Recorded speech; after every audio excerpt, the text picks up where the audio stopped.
Beliau menginginkan ada 3 periode gitu ya. Ya. Ketika 3 periode itu tidak bisa terpenuhi, maka upaya-upaya lain dilakukan dengan cara menabrak demokrasi, dengan cara menabrak konstitusi, dengan cara kemudian ada politik dinasti. Nah, saya kira ini adalah contoh yang tidak etis.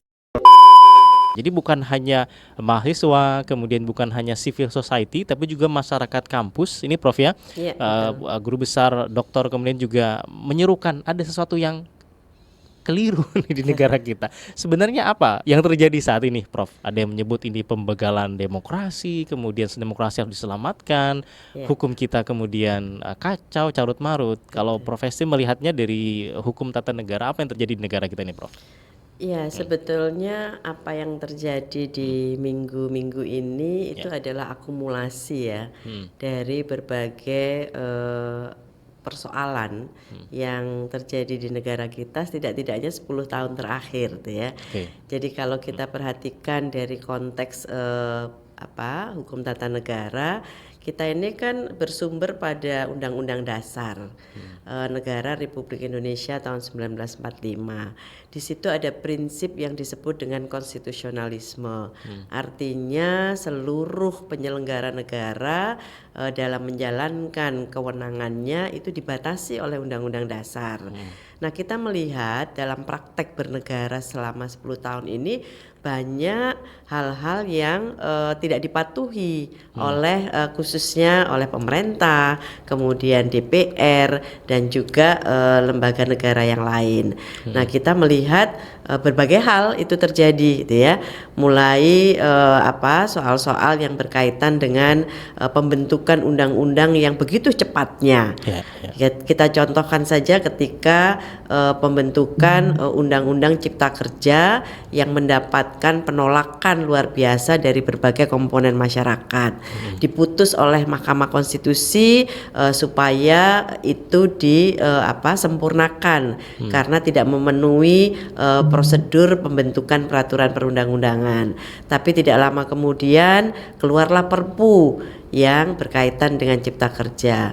Kemudian kita belum selesai menyoal itu, ada undang-undang ibu kota negara yang juga tidak dilakukan secara komprehensif, bagaimana pembentukannya, penyiapannya dan sebagainya. Kemudian terakhir saya kira kita juga melihat semuanya ketika ada putusan Mahkamah Konstitusi nomor 90 tahun 2023 yang mengubah syarat menjadi wakil presiden. Nah, itu kan luar biasa ya respon dari masyarakat. Bahkan pada waktu itu dunia kampus itu juga turun. Berbagai universitas itu menyatakan sikapnya supaya pemilihan umum itu sungguh-sungguh terlaksana dengan asas luber dan jurdil sebagaimana diatur dalam Undang-Undang Dasar. Nah, kita belum selesai pikiran mata kita, perasaan kita atas pelaksanaan pemilu 2024 maksud saya. Sekarang kita dihentakkan gitu ya. Kita dihentakkan dengan satu peristiwa yang luar biasa. Bahkan ada Mas Nasir Seloroh ya. Kalau MK itu kemudian Mahkamah Kakak, sedangkan kemudian ada putusan Mahkamah Agung yang kemudian diplesetkan gitu ya menjadi Mahkamah Adik gitu ya. Dan itulah yang menjadi salah satu pemicu keluarnya putusan Mahkamah Konstitusi nomor 60 tahun 2024 dan putusan MK nomor 70 tahun 2024 yang dalam waktu bersamaan keluarnya putusan itu tiba-tiba kemudian direspon secara cepat oleh DPR yang mereka menginginkan menganulir 2 putusan Mahkamah Konstitusi itu. Nah, saya kira itu pemicunya dan saya kira ini adalah merupakan akumulasi dari persoalan kehidupan berbangsa dan bernegara yang tidak sesuai dengan prinsip demokrasi, prinsip rule of law dan juga prinsip penghormatan terhadap hak asasi manusia. Saya kira itu Mas Nasir. Baik, jadi ini Prof menyebutkan tadi mitra muslim kita tidak henti-hentinya dihentakkan oleh berbagai macam keputusan-keputusan atau tadi pembentukan undang-undang yang tidak sesuai dengan prinsip demokrasi. Betul. Di negara demokrasi kita ini. Nah, kalau yang terakhir tadi memang itu adalah pemicu atau penyulut yang kemudian menyebabkan ada aksi besar. Tapi kemudian setelah tadi misalnya yang putusan terakhir ini Prof ya, misalnya putusan MK yang kemudian tidak jadi RUU-nya pilkada disahkan oleh DPR, apakah kemudian aksi-aksi ini kemudian kehilangan esensinya kalau masih tetap dilakukan aksi, karena di beberapa daerah masih tetap dilakukan aksi itu? Ya, tadi saya sampaikan ini kan sesungguhnya akumulasi ya dari berbagai persoalan, kebetulan dipicu dengan putusan nomor 60 dan nomor 70. Saya kira ini kan tidak selesai begitu saja dengan DPR membatalkan gitu ya, menganulir putusan MK 60 dan 70. Tapi keinginan rakyat itu sebagaimana yang mereka Mas Nasir yang mereka sampaikan dalam flyer ya, peringatan darurat demokrasi gitu kan. Jadi intinya di situ. Jadi intinya bukan hanya soal putusan MK nomor 60 dan 70, tetapi itu adalah sebagai trigger gitu ya. Trigger bagi masyarakat untuk mulai bersuara bahwa demokrasi itu harus sungguh-sungguh dilaksanakan sesuai dengan Undang-Undang Dasar.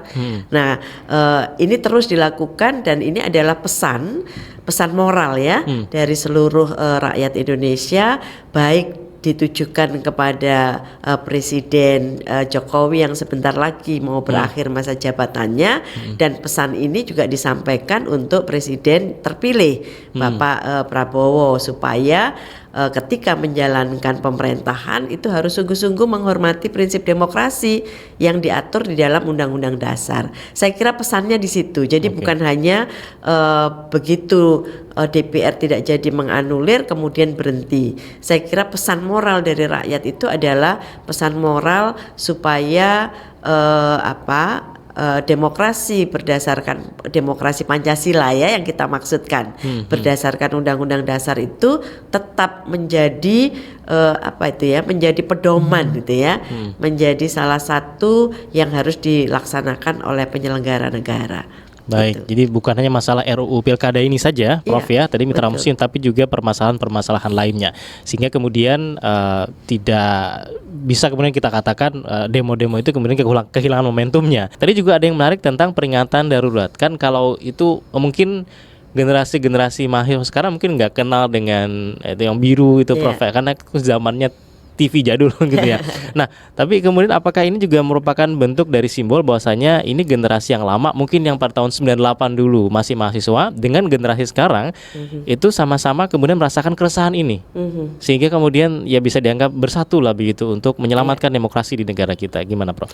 Ya, saya kira ada kemiripan ya. Ketika tahun 98 itu rakyat Indonesia itu menghendaki adanya perubahan ya, bahwa pada waktu itu ada pemerintahan yang otoritarianisme yang kemudian ada gelombang gitu ya, gelombang demonstrasi yang menghendaki bahwa pemerintahan harus berubah. Nah kemudian setelah itu tujuannya reformasi kan kita tahu, demokratisasi dan penghormatan, penghargaan terhadap hak asasi manusia. Nah, atas dasar itulah maka muncul waktu itu ketetapan MPR nomor 10 tahun 98 tentang pokok-pokok reformasi, yang arahnya itu adalah sungguh-sungguh melaksanakan penyelenggaraan negara yang lebih demokratis, negara hukum juga negara hukum yang demokratis, dan satu lagi adalah bagaimana negara itu sungguh-sungguh menghargai, menghormati hak asasi manusia. Nah, harapan kita tentu sekarang ini kalau kita lihat dari sejak reformasi ini kan 26 tahun. Tetapi kalau kita perhatikan dari perubahan Undang-Undang Dasar tahun ini adalah 25 tahun. yang kita kenal dengan reformasi konstitusi. Nah, harapannya dengan adanya amandemen Undang-Undang Dasar itu penyelenggaraan negara lebih baik lagi, lebih demokratis, lebih menghormati prinsip-prinsip negara hukum yang demokratis. Tapi ternyata praktek 10 tahun terakhir itu justru demokrasi kita semakin mundur. Demokrasi kita semakin terlihat indeks demokrasinya juga semakin turun. Nah, ini kan menunjukkan bahwa tujuan reformasi yang kita harapkan dulu ini tidak tercapai ketika kita sekarang sudah memasuki di 25 tahun perubahan Undang-Undang Dasar. Jadi tagar itu adalah mengingatkan kembali, ini loh tujuan reformasi kita sesungguhnya tidak seperti yang terjadi seperti saat ini gitu, Mas Nasir. Jadi setback balik lagi seperti waktu itu. Gitu ya. Dan ketika sekarang ada aksi ini yang diantara kalau saya lihat dari poster-poster yang ditampilkan itu adalah untuk menurunkan, untuk memakzulkan presiden, begitu sama seperti yang terjadi pada waktu 98, itu bukan hal yang tidak berdasar. Kalau pada tahun 98 itu ada muara yang ada ujungnya ya. Artinya rakyat itu bersuara, kemudian aspirasi dari rakyat itu disampaikan kepada MPR. Karena waktu itu Majelis Permusyawaratan Rakyat itu adalah penjelmaan dari seluruh rakyat Indonesia, dan presiden itu adalah mandataris MPR. Nah, sehingga ketika rakyat menghendaki adanya perubahan terhadap sistem bernegara, MPR yang menyelesaikan.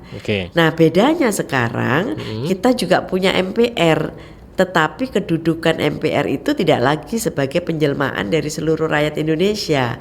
Dia tidak bisa secara langsung meminta pertanggungjawaban presiden apabila presiden itu diduga melakukan pelanggaran terhadap Undang-Undang Dasar. Mekanismenya harus dilalui. Kalau sekarang itu mekanismenya adalah ada pendapat dulu dari DPR. Jadi DPR mempunyai pendapat setidak-tidaknya minimal 25 orang.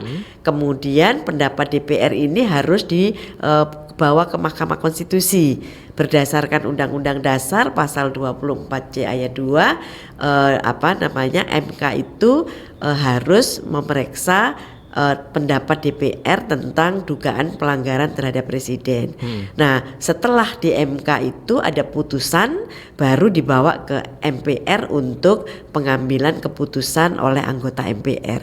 Jadi mekanismenya itu kan sangat panjang gitu ya, Mas Nasir. Artinya kalau dulu itu adalah keputusan politik dilakukan oleh MPR, sekarang dengan amandemen Undang-Undang Dasar harus dilalui dulu dengan keputusan hukum. Nah, setelah keputusan hukum baru ada keputusan politik. Nah, apa yang terjadi? Yang terjadi ya sekarang rakyat kemudian dalam prinsip hukum tata negara ini kan ada prinsip yang namanya solus populi suprema lex, bahwa kepentingan rakyat itu adalah hukum yang tertinggi. Nah, sekarang tinggal muaranya ini akan ditangkap oleh siapa? Kegalauan dari rakyat Indonesia terhadap sistem bernegara yang berlangsung 10 tahun terakhir ini. Itu Mas Nasir. Dan ini kemudian yang kemarin sempat kita pertanyakan juga, atau netizen mempertanyakan ketika DPR adalah representasi, adalah wakil dari rakyat, malah pengen meloloskan RU Pilkada yang justru sama rakyat atau masyarakat ini tidak menghendaki hal itu. Jadi dia mewakili siapa? Iya, itulah. Harusnya kan keberadaan DPR itu sebagaimana yang kita inginkan, dia adalah wakil dari rakyat kan. Harusnya posisi mereka, keperpihakan mereka itu ada di posisi rakyat. Nah, masalahnya dengan putusan MK nomor 60 dan 70 itu mereka secara naif gitu ya, menyederhanakan bahwa seolah-olah posisi mereka itu berpihak pada presiden atau eksekutif yang harusnya mereka awasi. Baik, ini juga kalau kita lihat Prof tadi ada istilah-istilah mencederai demokrasi, membegal demokrasi, bahkan tadi indeks demokrasi di negara kita semakin menurun begitu beberapa waktu 5 tahun atau 10 tahun terakhir. Jadi artinya memang ada hal yang sangat mendasar yang harus diperbaiki. Yang itu adalah tugas dari nanti presiden terpilih berikutnya. Untuk agar jangan sampai terjadi seperti yang sekarang saat ini. Nah, kalau yang sekarang ini kan juga ada yang menganggap Prof, pencederaan demokrasi yang terjadi adalah karena keinginan untuk terus berkuasa, keinginan untuk kemudian melanggengkan kekuasaan kepada kolega-kolega yang saat ini sedang berkuasa. Itu tuh gimana juga nih, Prof? Ya, sekarang kan kita lihat kenapa kemudian pada saat kepemimpinan Pak Harto sebagai presiden itu harus dilakukan reformasi, karena beliau memimpin itu tidak ada batasan waktu. Di Undang-Undang Dasar itu hanya menyebutkan presiden dipilih untuk masa jabatan 5 tahun dan sesudahnya bisa dipilih tanpa ada batasan waktu gitu kan. Nah, itu adalah salah satu yang menjadi menjadi fokus perhatian reformasi, pembatasan kekuasaan presiden yang semula tanpa batas, kemudian dengan amandemen itu dibatasi 2 kali. Nah, ternyata yang dilakukan oleh presiden dalam hal ini Pak Jokowi, ternyata kita sudah punya sinyal ya. Beliau menginginkan ada 3 periode gitu ya. Ketika 3 periode itu tidak bisa terpenuhi, maka upaya-upaya lain dilakukan dengan cara menabrak demokrasi, dengan cara menabrak konstitusi, dengan cara kemudian ada politik dinasti. Nah, saya kira ini adalah contoh yang menurut saya sangat tidak etis, karena sesungguhnya Undang-Undang Dasar itu, Mas Nasir, bukan hanya soal hukum, bukan hanya soal rule of law, tapi ini juga rule of ethic. Jadi kalau kita mengutip apa yang disampaikan oleh para pendiri negara, sebagus-bagusnya Undang-Undang Dasar, sehebat-hebatnya Undang-Undang Dasar, tapi semua itu bergantung dari semangat para penyelenggara negara. Nah, kalau semangat para penyelenggara negaranya bukan negarawan, dia tidak demokratis, ya akhirnya kondisi negara kita ya seperti yang sekarang kita lihat ya. Baik, ini ada komentar dari WhatsApp. Echa ya mengirimkan pesan di WhatsApp.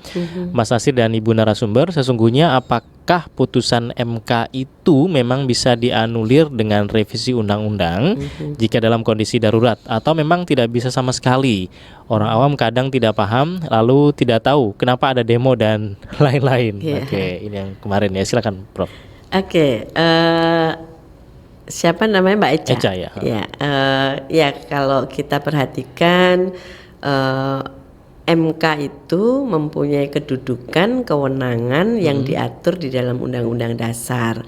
Salah satunya itu disebutkan bahwa MK mempunyai kewenangan untuk memeriksa pada tingkat pertama dan terakhir, dan putusannya bersifat final. Nah, itu artinya putusan MK itu begitu diputuskan, maka sejak saat itu harus diberlakukan dan harus ditaati oleh semua pihak. Itulah yang disebut dengan prinsip erga omnes. Jadi semuanya harus mentaati. Nah, apakah putusan MK itu bisa dianulir? Putusan MK tidak bisa dianulir kecuali oleh Mahkamah Konstitusi itu sendiri dengan adanya permohonan baru dan ada novum yang baru. Nah, tetapi kalau putusan itu sendiri harus dilaksanakan. Nah, kalau kita perhatikan putusan MK nomor 60 dan putusan MK nomor 70 itu sesungguhnya adalah ditujukan dalam penyelenggaraan pemilu. Jadi yang pertama, putusan nomor 60 itu adalah permohonan yang dikaitkan dengan ambang batas pencalonan gubernur, wakil gubernur, bupati, wakil bupati, wali kota dan wakil wali kota. Kalau di dalam Undang-Undang nomor 10 tahun 2016 ditentukan yang berhak untuk mencalonkan gubernur, bupati, wali kota itu adalah partai politik yang memiliki kursi minimal 20% di parlemen, apakah itu di DPR RI, DPRD provinsi maupun DPRD kabupaten kota. Berarti yang punya hak untuk mencalonkan itu adalah partai politik yang memiliki kursi minimal 20%. Yang kedua adalah calon perorangan. Nah, permohonan yang diajukan ke MK itu adalah permohonan yang disampaikan oleh partai politik yang nggak dapat kursi, gitu kan? Nah, dia menyatakan bahwa ada ketidakadilan dan ada perlakuan diskriminatif yang tidak sesuai dengan Undang-Undang Dasar. Mengapa partai politik itu yang diberikan hak itu hanya yang punya kursi? Sementara syarat untuk menjadi calon perorangan itu mudah sekali, hanya menunjukkan persyaratan KTP. ya. Nah, padahal partai politik itu mempunyai suara sah itu bisa melebihi dari KTP yang dimiliki oleh calon perorangan. Nah, atas dasar itulah kemudian MK melihat memang ada perlakuan yang diskriminatif kepada partai politik. Nah, putusannya mengubah partai politik yang bisa mencalonkan itu tidak didasarkan pada perolehan kursi, tetapi suara terbanyak. Jumlah perolehan suara gitu ya, perolehan suara yang kemudian diturunkan menjadi hanya 7% atau 8%. Nah, itu kemudian membuka peluang bagi partai politik yang non parlemen itu bisa mengajukan calon. Itu putusan nomor 60 ya. Nah, kalau putusan nomor 70 itu menurut kami adalah putusan yang sangat berani dan seharusnya dilakukan oleh MK. Karena sebelumnya itu ada putusan Mahkamah Agung. Putusan Mahkamah Agung itu mengabulkan gugatan atas peraturan KPU. Di peraturan KPU itu menentukan bahwa calon gubernur, wakil gubernur itu usianya minimal 30 tahun. Itu di undang-undang. Jadi di Undang-Undang nomor 10 tahun 2016 hanya menyebutkan usia minimal 30 tahun. Nah, kemudian di per-KPU-nya dikuatkan. Itu ditambah dimaknai 30 tahun itu sejak penetapan calon oleh KPU. Sejak ditetapkan sebagai calon ini kan? ya. Sudah 30 sebagai usianya. calon oleh KPU usianya 30 tahun. Nah, ternyata MA mengubah menjadi usia 30 itu adalah sejak pelantikan. Nah, frasa itu kan sebetulnya nggak tepat ya kan? Kalau pelantikan bukan calon lagi, tapi itu kan sudah terpilih gitu. Nah, itu adalah putusan MA. Nah, kalau putusan MA ini tidak dipersoalkan dan kemudian menjadi per KPU, jadi sudah diubah per KPU-nya itu mengikuti putusan MA. Bahwa usia 30 tahun itu adalah sejak pelantikan. Nah, ini kan sesuatu hal yang tadi kemudian disebut Mahkamah Adik, Mas Nasir. Mahkamah Adik, nah, baru kemudian ada permohonan oleh 2 orang mahasiswa disampaikan ke MK untuk menguatkan ketentuan pasal 7 ayat 2E Undang-Undang nomor 10 2016 harus dimaknai 30 tahun itu ditambahkan frasa. Dimaknai sejak penetapan calon oleh KPU. Nah, permohonan ini ditolak oleh Mahkamah Konstitusi. Jadi permohonan ini ditolak dengan rasio desidendinya. Kalau itu dikabulkan maka terjadi anomali. Karena lazimnya semua undang-undang itu sudah menyebutkan dengan tegas kalau usia minimal itu berarti ya pada saat itu usianya adalah sebagaimana yang sudah ditetapkan di dalam per-KPU. Pada saat mendaftar itu pada saat mendaftar karena sebagai calon. Nah, jadi intinya putusan MK nomor 70 itu otomatis menganulir putusan MA yang menegaskan sejak pelantikan. Nah, itu yang dilakukan oleh Mahkamah Konstitusi. Jadi luar biasa dan itu adalah menurut kami satu hal yang memang seharusnya dilakukan Mahkamah Konstitusi. Dan tadi bisa disebut mencederai demokrasi tadi itu ya. Betul. Dan artinya berarti apa yang dilakukan oleh DPR RI waktu itu kalau misalnya revisi undang-undang ini jadi begitu, anggaplah jadi gitu Prof ya. Artinya mengikuti yang itu apa mengikuti yang putusan MK? Itu yang kita lihat ada keanehan gitu ya. Yang pertama untuk putusan 60 dulu Mas Nasir. Kalau untuk putusan 60 itu DPR menghendaki apa itu suara perolehan suara ya partai itu ditujukan hanya untuk partai politik non parlemen. Jadi tidak berlaku untuk partai politik yang memiliki kursi di parlemen. Jadi itu dianulir kan intinya. Ya, Jadi dianulir. dimaknai berbeda. Putusan MK itu yang seharusnya diberikan terbuka kepada semuanya, tapi oleh DPR akan dibatasi bahwa putusan nomor 60 itu hanya berlaku untuk partai politik non parlemen yang tidak punya kursi. Itu putusan 60. Yang putusan 70 itu mau dimaknai mereka itu dihadapkan pada fraksi-fraksi itu bukan diajak berdiskusi, tetapi hanya diajak memilih. Bagaimana ini memilih putusan MK atau mau memilih putusan MA, gitu ya. Nah, jadi kemudian fraksi-fraksi 80% menyatakan bahwa mereka memilih putusan MA.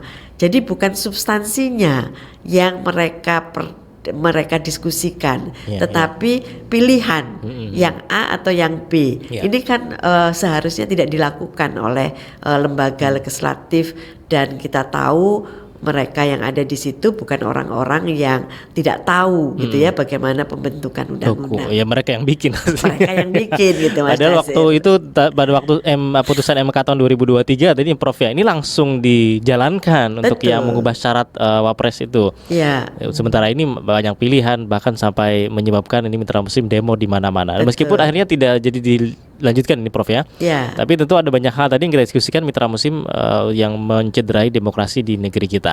Terima kasih untuk pertanyaannya Mbak Echa ya.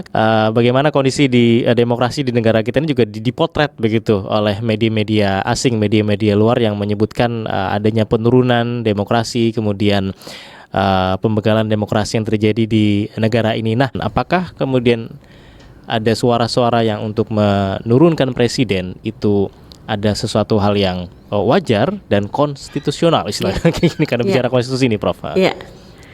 Ya kalau menurut saya karena sistem kita ini adalah presidensial, maka sesungguhnya presiden itu kan sekarang dipilih secara langsung. Jadi ada satu hal yang memang masih belum sinkron ya. Jadi presiden itu dipilih secara langsung oleh rakyat, tetapi di Undang-Undang Dasar itu tidak ada yang memberikan ruang kepada rakyat ketika presiden itu tidak bisa melaksanakan amanah dari rakyat. Jadi rakyat nggak bisa tanda kutip menghakimi. Rakyat nggak bisa menghakimin, gitu kan? Padahal presiden itu dipilih, selalu dikatakan saya ini kan dipilih langsung oleh rakyat. Pilihan rakyat. Nah, tapi sekarang ketika presiden itu tidak bisa melaksanakan amanah yang diberikan rakyat kepada yang bersangkutan, rakyat tidak punya mekanisme. MPR bukan lagi sebagai lembaga penjelmaan seluruh rakyat Indonesia. Kemudian DPR itu juga mereka representasi partai politik. Yang kita tahu ternyata partai politik itu semuanya berkoalisi dengan pemerintah.